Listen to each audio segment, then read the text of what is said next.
Hello Radha स्वामी family, कैसे हैं आप सब। उम्मीद करती हूँ आप ठीक होंगे। चैनल को लाइक करें और शेयर करें, सब्सक्राइब करें, कमेंट में राधा स्वामी ज़रूर लिखें, आपका दिल से शुक्रिया होगा। राधा स्वामी जी जी राधा स्वामी जी, आप भी कमेंट में राधा स्वामी ज़रूर लिखिए। मैं सत्संग शुरू करने से पहले फिर से राधा स्वामी बोलती हूँ, राधा स्वामी जी राधा स्वामी जी। तो आज हम शुरू करते हैं सत्संग। सब कुछ हम एक अकाल पूर की तरह हैं। मन को बहुत से भाव होते हैं, पीड़ा भी होती है, चिंता भी होती है और भविष्य को लेकर एक धुंधलापन भी है। हमारी गुरुओं की धरती, हमारा पंजाब हिमाचल आज पानी के प्रलय में जूझ रहा है और हमारे जिनके उगाए अन्न दुनिया पेट भरता है, आज उन्हीं घरों में दाना पानी संकट आया हुआ है। खेतों में खेत पानी में डूब रहे हैं, गिर रहे हैं। दलों में अनजान सा डर बैठ गया है। ऐसे ही अवसर पर इंसान का मन डोल जाता है।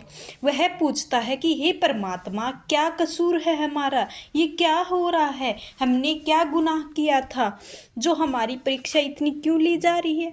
आज तो यह सत्संग इन्हीं सवालों जवाबों को ढूंढने और जवाब को हिम्मत पाने के लिए है। शिकायत नहीं करेंगे बल्कि गुरु की वाणी को समझेंगे। हम रोएंगे नहीं बल्कि गौरवशाली इतिहास की हासिल लेंगे। तो आज हम डरेंगे नहीं, आज हम सेवा और सिमरन का बल लेकर इस मुश्किल से बाहर निकलना का रास्ता जरूर निकालेंगे। गुरु तेरा बहादुर साहिब सिखाया है कि काहू को देते ना मापन आने अनार्थ, ना किसी को डराओ और ना ही डरो, इसी को मुबारक हो और अपने जीवन को उतरना है। आज मैं पहला ही सवाल ये है कि ऐसा क्यों हो रहा है, हमारा मन में क्यों हो रहा है। मन में यही सवाल चल रहा है, ऐसा क्यों हो रहा है पंजाब के साथ, नहीं होना चाहिए ऐसा। इसका जवाब गुरु नानक समझाते हैं। जपजी साहब की पहली पौड़ी में दे दिया गया है, हुक्मी रजाई चलना नानक लिखिया नाल। अर्थात जो कुछ भी इस सृष्टि में हो रहा है वह परमात्मा के हुक्म के अनुसार ही हो रहा है। वो राजी हैं तो उनकी इच्छा हो रही है। यह हुक्म हमारे साथ लिखा हुआ है। जब इसका मतलब यह नहीं कि हाथ पर हाथ धरकर बैठ जाएं, कहें कि भगवान की मर्जी है।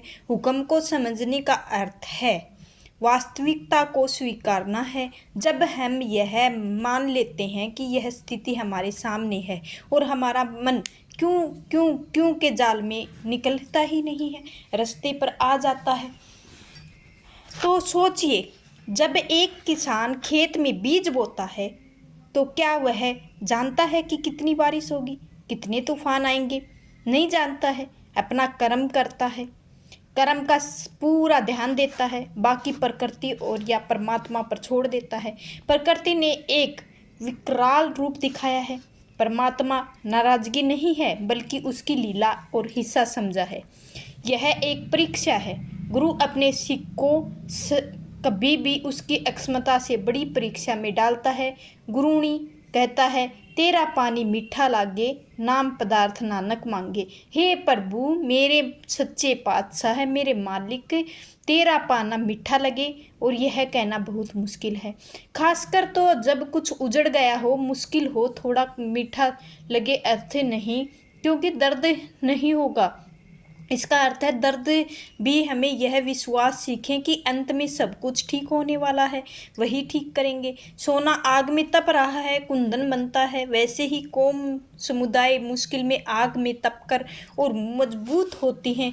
यह आपदा हमें यह भी याद दिला रही है कि हमने प्रकृति का सम्मान नहीं किया है। यह एक चेतावनी है, संभल जा जरा, संभल जा और मंथन आत्म मंथन कर जरा। साध संगत जी, हिम्मत टूटने से नहीं है। इतिहास याद कर रहा है, कौन सी कौम इतिहास से कुर्बानियों में चढ़कर कला का इतिहास। पहली साखी में समझाया गया है कि गुरु साहिब को गर्म तवे पर बिठाया गया है, ऊपर से गर्म रेत डाल दिया गया, शरीर जल रहा है, असहनीय पीड़ा हो रही है। मुख पर क्या था, तेरा पाना मीठा लागे। अगर हमारे गुरु उस चरम पीड़ा से परमात्मा का शुक्राना कर सकते हैं तो क्या हम उनके सिक अपने घर खेत उजाड़ कर हिम्मत हार बैठ जाएंगे? शहादत से हमें शारीरिक कष्ट सहने की प्रेरणा मिलती है। दूसरी साखी में याद करो, बड़ा कालूकारा अहमद शाह अब्दाली ने सिखों को मसूला नाश करने का ठान ली है। एक दिन 3000 से ज़्यादा सिख, इसमें बच्चे, बूढ़े और औरत शामिल थे, शहीद कर दिए गए हैं। ऐसा लग रहा है कि सिख कौम खत्म हो गई है, लेकिन शाम को जब बच्चे खुचे हुए सिख इकट्ठे हुए तो एक निगाह सिंह जयकारा लगाकर जो रह गया है वह लाख सवा लाख के बराबर है। यह चढ़ती कला है।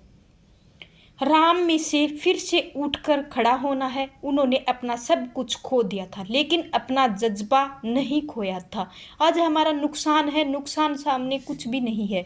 तीसरी साखी यही है कि भैया जो नुकसान हो गया वो ठीक है, लेकिन इंसान जिंदा हैं जो हमारे साथ हैं उसकी कदर करो, कि हमारे साथ भगवान ने हमारे प्यारे छोड़ रखे हैं, हमारे साथ पत्नी है, बच्चे हैं, अगर वो छोड़ दिए हैं तो मालिक का शुक्र करो, धन तो दोबारा हो जाएगा, लेकिन परिवार और बच्चे दोबारा नहीं आ सकते हैं, जल्दी से हम सेट नहीं हो सकते हैं। जो हमारा अपनों का दिल बिछड़ने का दिल होता है, जो दुख होता है दिलों में, वो हम किसी को बयान नहीं कर सकते हैं। इसीलिए मालिक से शुक्र करो, अगर अपना परिवार बच गया है तो सब कुछ बच गया है।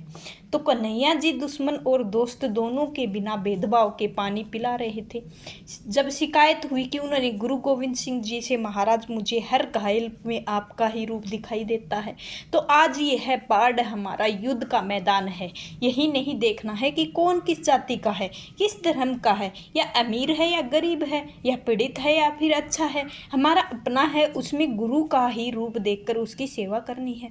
इन साखियों से हमें यह सीखना है कि हम उस कौम के वारिस, और जिसने हमने कभी हारना नहीं सिखाया है, हमारे ऊपर उसका हाथ है। गुरु सतगुरु जी हमें कहते हैं कि आप अपने कर्म के ऊपर ध्यान रखो, बाकी गुरु अपने आप कर लेंगे। ज्ञान प्रेरणा तक अधूरे हैं जब तक वे कर्म में ना बदले। जब तक हमारा धर्म क्या है, तीनों सत्रों पर काम करना है। तन मन धन, तन की सेवा क्या है, शारीरिक सेवा। नौजवान है जिसके शारीरिक में शरीर में बल और बचाव कार्यों की मदद करें। और दूसरा अगला पॉइंट आता है कि सुरक्षित स्थानों पर ले जाने का प्रशासन की मदद करें। अगला पॉइंट आता है पानी उतरेगा तो गांव के घरों की सफाई और पुनर्निर्माण में हाथ बटाएं। यही सच्ची कार सेवा है। मन की सेवा क्या है, सेवा उतनी ही जरूरी है जितनी तन की सेवा है। जितना सब कुछ लूट गया है वह मानसिक रूप से तो टूट चुके हैं, लेकिन अगला पॉइंट यही है कि फ़ोन करें और बात करें, हिम्मत दें और बताएंगे कि अकेले नहीं हैं, सारी कौमें हमारे साथ हैं। अगला पॉइंट यही आता है कि अफवाहों नकारात्मक से बचें और दूसरों को बचाने में पूरा ध्यान दें। सोशल मीडिया पर हिम्मत बढ़ाने के बजाय वह खुद जाकर अपनी पूरा सपोर्ट दें। अगला ये आ जाता है कि धन की सेवा करते हैं। गुरु की गोलक सही उपयोग सही है। कमाई का 10वां हिस्सा इस नेक कमाई में निकालें और अपने 1 से 10 लाख अपनी श्रद्धाओं और श्रद्धे के अनुसार दान करें। अगला पॉइंट यही आता है, दान किसी विश्वसनीय संस्था के सीधे किसी जरूरतमंद परिवार की मदद करें। और अगले पॉइंट को याद रखें कि गोविंद सिंह जी ने कहा है, गरीब के मुंह गुरु गोलक, आज गोलक हमारे सामने है। 3 सेवाओं के साथ ही एक काम करना है, सिमरन। दिन में कुछ भी समय निकाल कर वाहे गुरु राधा स्वामी जी को, जो संत सतगुरु की, आप सिमरन करना है। और गुरु नानक की चढ़ती कला में तेरे पाने सरदा भला वाहे गुरु जीरा है और सिमरन करो। जिस किसी धर्म का है अपना सिमरन चालू करो और मालिक के उसके ऊपर विश्वास रखो, उसको अंदर से शांत और मजबूत रखना, ताकि दूसरों की मदद कर सकें। और खुद को शांति नहीं, दूसरों को शांति कैसे दे सकते हैं। अंत में हमारा पास सबसे बड़ी शक्ति है अरदास की शक्ति। अरदास का अर्थ होता है अर्जी, और परमात्मा के आगे अर्जी लगाओ और भक्ति की, विश्वास की प्रतीक जाओ और अपनी आंखें बंद करके एक मन होकर उस सच्चे बादशाह के आगे अरदास करी। और अकाल पुरख सच्चे बादशाह, तेरे नामदान बच्चे इस मुश्किल घड़ी से तेरी ही शरण में आए हैं, और हमारे पंजाब में हमारे लोगों की अपनी मेहर के हाथ रखकर उनकी जानें चली गई हैं, उनकी आत्मा को शांति प्रदान करें। जिसके घर उजड़ गए हैं फिर से खड़े होने में बल दें। दिलों से हिम्मत और चंदी कला का वास करें ताकि इस परीक्षा के पास हो सके। और कृपया करके इसमें आपका हाथ रहे। संगत जी याद रखेगी कि पानी उतर जाएगा और खेत फिर से लहराएंगे, घर फिर भी बन जाएंगे, लेकिन आपदा हमने एकता के साथ हिम्मत दिखा के गुजारना है।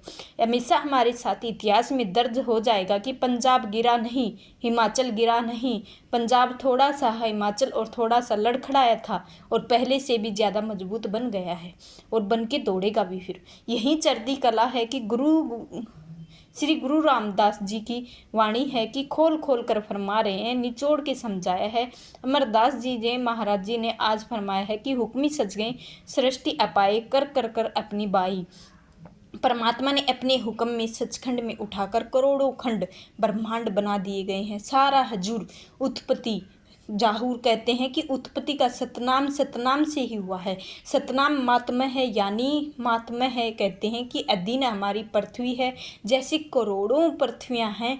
अब सारा सत्संग जो हुक्म के ऊपर चल रहा है बड़े गौर से सुनाना जा रहे हैं। आगे कहते हैं काल पुरख की देह है मोह, कोटिक विष्णु महेश, कोटि इंद्रा भरा केती, रवि राशि करोड़ों जलेश। करोड़ों देश सतनाम दायरे में घूम रहे हैं, करोड़ों हैं जो उनका इंतजाम करने वाले ब्रह्मा है, विष्णु है, इंद्र है, आदि देवता भी हैं। लेकिन हुक्म का क्या अर्थ है, हमने यह समझना कोशिश की है। अब आप रोज पढ़ते होंगे कि जप जी साहब में हुक्मी होवन आकार हुक्मी कव्य जाए। जो ताकत सारी सृष्टि पैदा करती है उसे सतनाम कहो या हुक्म कहो। हुक्मी होवन हुक्म ना बाए, सारे खंडों ब्रह्मांडों में पैदा करने वाली पावर शक्ति है और वह हुक्म है जो उसे नाम कहते हैं। अब सहज समाधि सहज अवस्था यह समझने योग्य है, सहज समाधि से बढ़कर कोई समाधि नहीं है।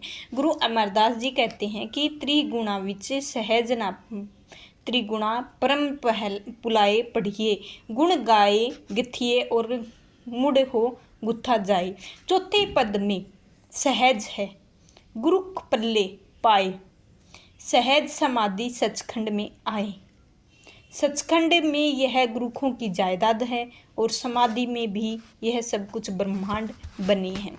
अब अगली कड़ी में फरमाते हैं कि आप करें आपे हुक्म रहिया समाये हैं।